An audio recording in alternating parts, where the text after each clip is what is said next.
What's up, guys? Today we are back with another video, and I feel like I need to talk about Generation Zero, mostly because I've noticed there's a lot of comments I got in my last video talking about how the game was still broken and stuff, and how the game is pretty much just done at this point. But the question is, what really happened? What is the real reason here?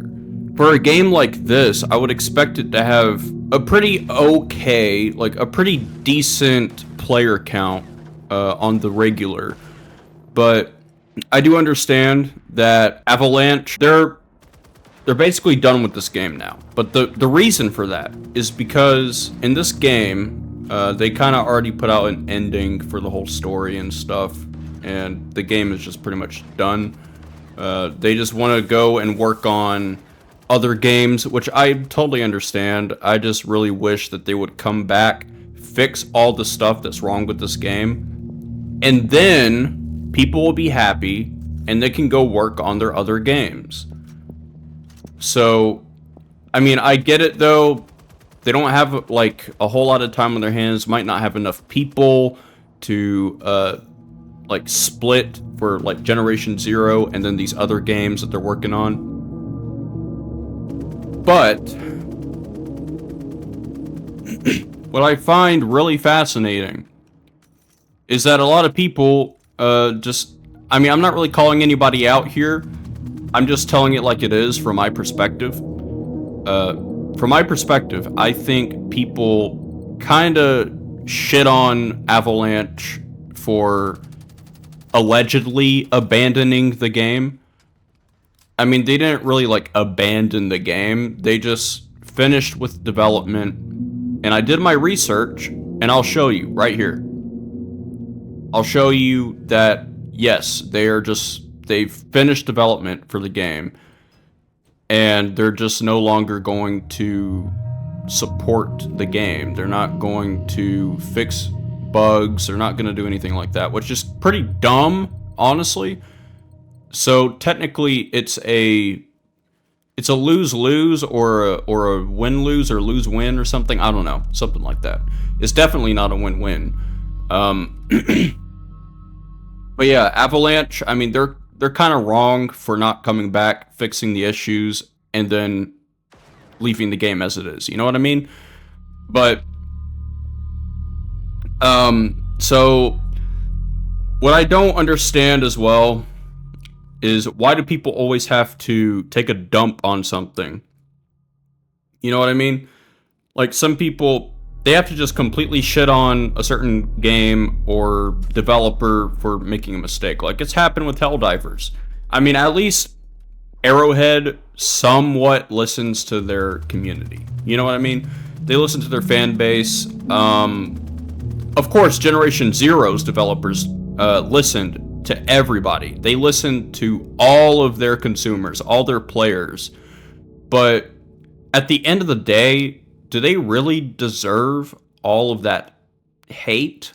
Or, I mean, I sure as hell would probably be mad if they left a game in an unfinished state, or if they just don't fix common bugs, or, you know, stuff like that. If they don't fix that stuff, then what's the point in people even coming back to the game? What's the point in these people actually, like, doing their part? You know what I mean? People, they really need to fix a lot of the stuff that's happening in this. Like, the developers, they need to fix disembodied machine sounds, graphical glitches like flashing textures and floating effects, falling through terrain, and issues with machine AI such as teleporting or getting stuck. Players also encounter multiplayer problems like failed co-op joins and desynchronization, alongside mission progress not saving, game crashes, and control issues for mouse and keyboard. Although many bugs have been fixed in updates, some issues like floating objects, terrain holes, and audio problems persist. So, anything like sparks, fire, machine jet flames, and whatnot. That's in the floating objects category. Which, yes, I've seen plenty of that in the game. Yeah, there's just a lot of stuff that really needs to be addressed when it comes to these issues. Because I know this game could have a much higher player count, even if they're done with development on the game. Because I don't know, I just feel like there's a lot of stuff that just hasn't really been, like, dealt with or touched or anything. They don't even look into people's complaints because they're too busy with other games, but at the same time, I understand people's frustration.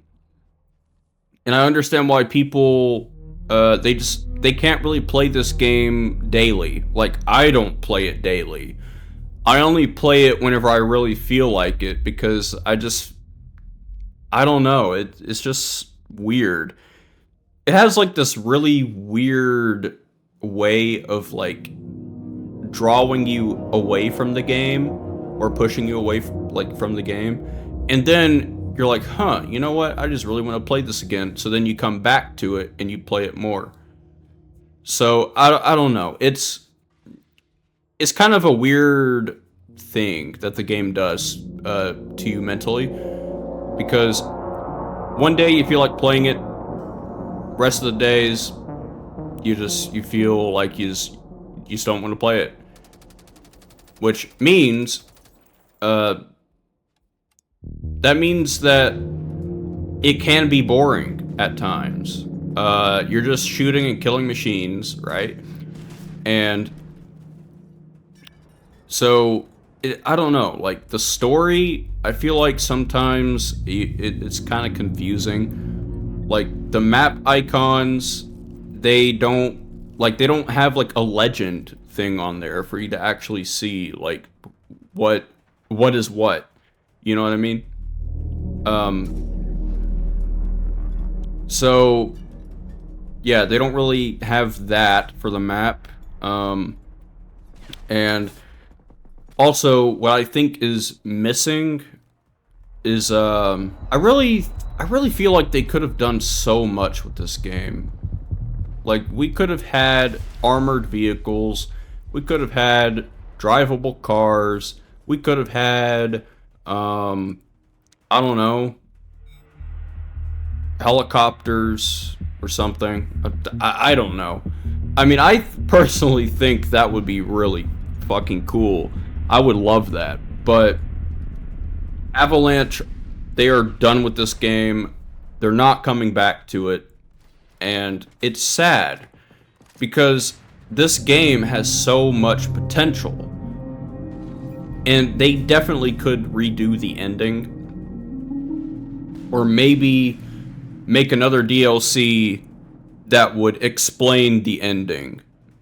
Or explain how everything led up to that moment. But I guess nobody really got an explanation.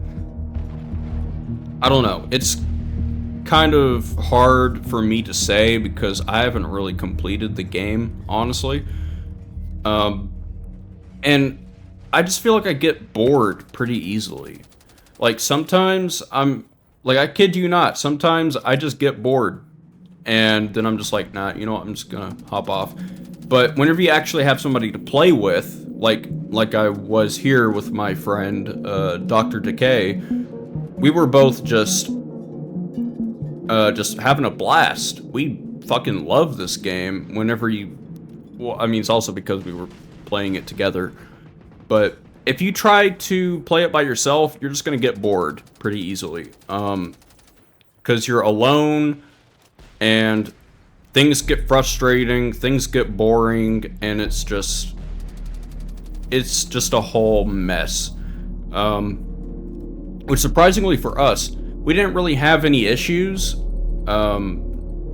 except maybe whenever I crashed, like, at the beginning of the recording. But anyways, that part's gonna be cut out, though, so you won't see that. But anyways, so what I definitely think should be done is come back, fix the issues, and once these issues have been addressed and fixed, then you can move on to other games. And maybe if you really wanted to, you could make a DLC for everyone who's already completed the game so they can understand why the ending is the way it is. Or maybe, I don't know, add vehicles. Make it more fresh and just stop forcing us to use motorbikes.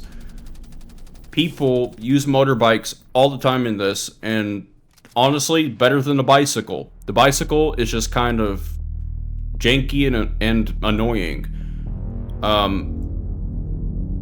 The guns, though, I'm not gonna lie, like the tier system for me, what I think is it's okay.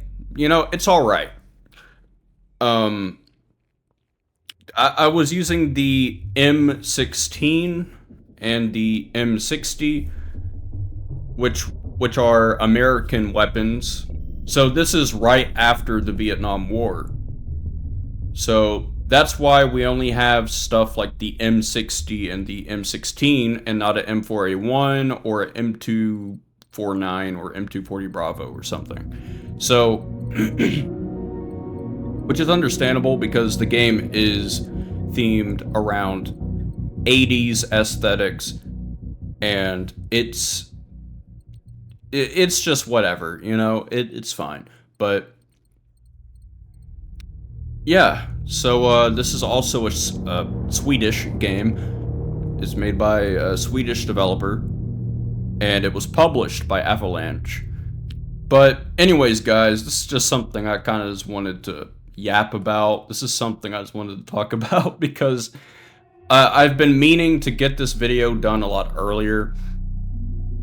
But yeah, and I apologize for that. And I'm not really gonna keep this up for too long because I don't want it to be like 20 minutes of me just rambling. So anyways, if you guys enjoyed, be sure to like, subscribe, comment, hit the notification bell, and share this video to help spread the message about my channel. And my Discord server is linked in the description down below, as well as my Patreon. And yes, I do have a Patreon, so if you want to support me, go and click the link. It's in the description. Trust me, it's up to you though. It's your choice. But trust me, you won't regret it, and I will definitely post more stuff on Patreon for members only stuff if you join, because if you join, that's like the only motivation, the only reason for me to start uploading stuff on Patreon. So if you want to support me and see some members only stuff, go and click that link and join my Discord server, because that's where I usually announce a lot of my videos being uploaded. But you can also just turn on notifications on YouTube, but YouTube usually does not notify you whenever I upload. So please just check out Generation Zero. I don't care if people always have something negative to say about it, because this game really does have potential, and it can be fun, especially with friends. But anyways, I would talk about this more, but I have to go now. So I'll see you guys in the next one. Peace. Yeah, let's do some wolf soccer. Move him. He's stuck on the tree, no. Oh! Hold on, I have to move him out. Holy shit. They just threw it on my screen. It's horrifying when it runs at you like that. Forward. I can hear it saying.